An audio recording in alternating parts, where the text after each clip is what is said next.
A lot of us commit a few mistakes in the corporate world, and I want to cover a few mistakes in this video which are very common. Even though we know that it's a mistake, we still commit it. In this video, let's talk about how we can overcome these mistakes as well. So let's start with the first one, that is ignoring the obvious. Now, what do I mean by ignoring the obvious? Well, we all know that there is an AI boom, and it is difficult for us to understand where to get started, what are the tools for us to even go ahead, learn, and potentially become an expert at. That is the reality. There is a lot of confusion. But we know that we need to get started somewhere. And where could that be? If you are a developer, then there is obviously you need to see what are some of the tools which can help improve your own productivity. For example, Square Test is a fantastic tool. It's an AI tool which can write JUnit test cases automatically for the code that you are writing for development. Now, having this tool increases your productivity. It won't take out your job,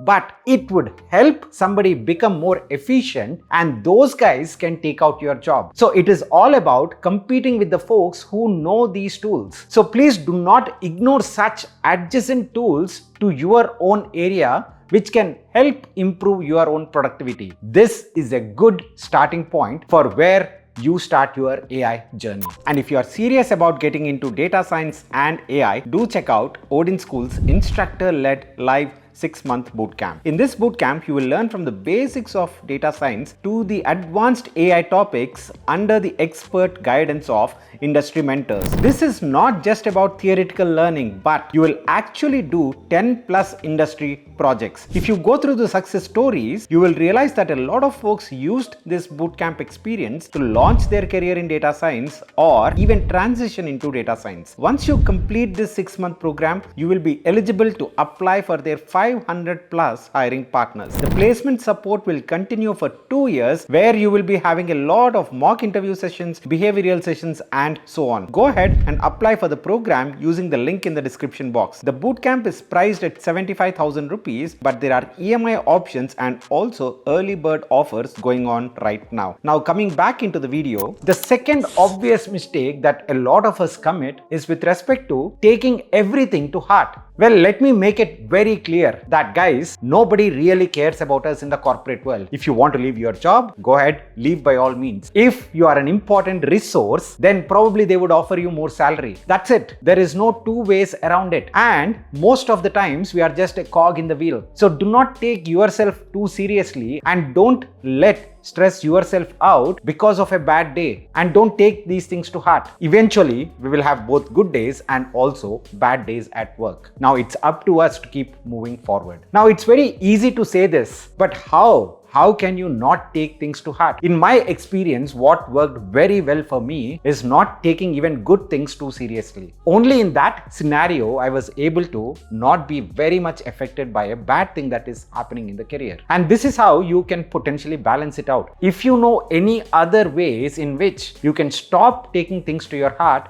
do let me know in the comment. I'm sure it would help a lot more people as well. Before jumping into the third thing, a quick request. Do not take any kind of decision when you are in that sad state of mind or when you are emotionally disturbed, because most of these decisions will come back to haunt us. If we just sleep it over, then the next morning our decisions would be different, or we will say, let's wait it out and then decide after a few days. The only caveat over here is you just wait for that one single night. Unfortunately, if we take any of these decisions in a rush, they will come back to haunt us. The third thing that I want to highlight is the mistake that we usually commit is being afraid to take that risk. Now, what do I mean by a risk? Well, if you are working on a specific black box tool, for example, that black box tool might be paying you a very good salary, because there are not many developers or coders in general who know that tool. But after a few years from now, that black box tool itself might be completely replaced with another tool. And what do you do in that scenario? 8 to 10 years down the lane, once you are into your late 30s, late 40s, it would be hard to learn a new skill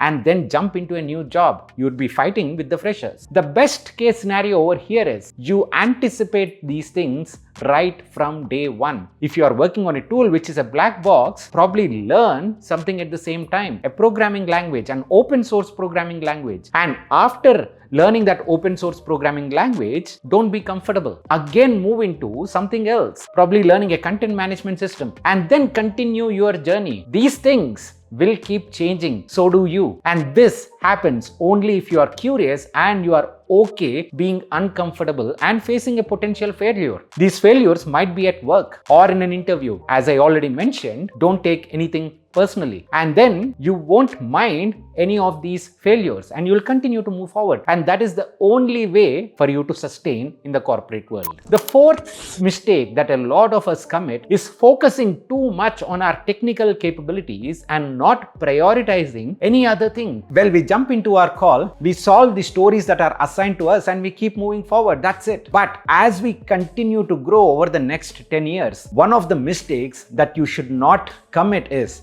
just focusing on your core tech work. Please go ahead and prioritize how you can improve as an individual leader. And where can this journey start? This journey can start by becoming a better communicator, because your overall value as an individual or as a contributor would only be as much as what you say to others. So for you to increase your value, or at least to communicate the right value that you possess today, you need to become a great communicator. And what are the different ways in which you can get started? I did make a specific video on how to become a great communicator, but here's a simple tip that I'm reiterating again. Every single day, write down for 15 minutes what you did at work. Writing down your thoughts is a great starting point to become a communicator. Just before your daily stand-up call or just after your daily stand-up call, write down your entire day's work in 3 to 4 sentences in 15 minutes. That's it. And read it out loud. Don't do anything else. Continue doing this for 2 to 3 months. You will realize that your thoughts would be written in a much better way. And once you do this for 2 to 3 months, then go ahead and start writing them in the most important to the least important order.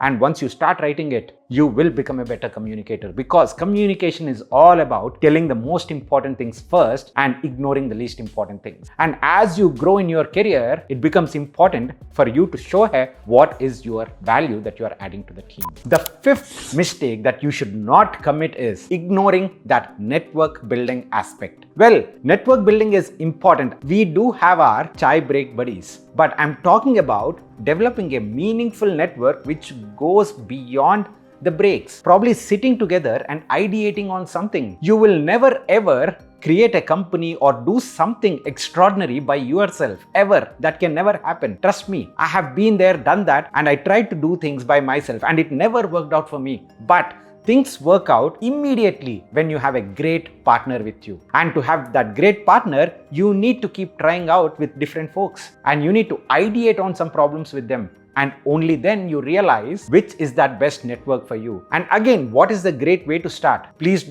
cut off that inhibition that, hey, you are an introvert. Once you cut off that inhibition and once you start expressing yourself, you will obviously get better at building your right network. By the way, these 5 mistakes, as I mentioned at the start of the video, are very generic. So a lot of people do commit these mistakes. If you start building on top of these and start cutting down one mistake at a time, your career would definitely move forward in a better way. Do let me know if there is any other common mistake that you identify among your peers, among your juniors or seniors, and let's take the discussion forward in the comment section. Thank you so much, guys. I hope this video adds value to you. Do subscribe to the channel and also send it to your friends who might benefit from this. See you again in the next one. Bye bye.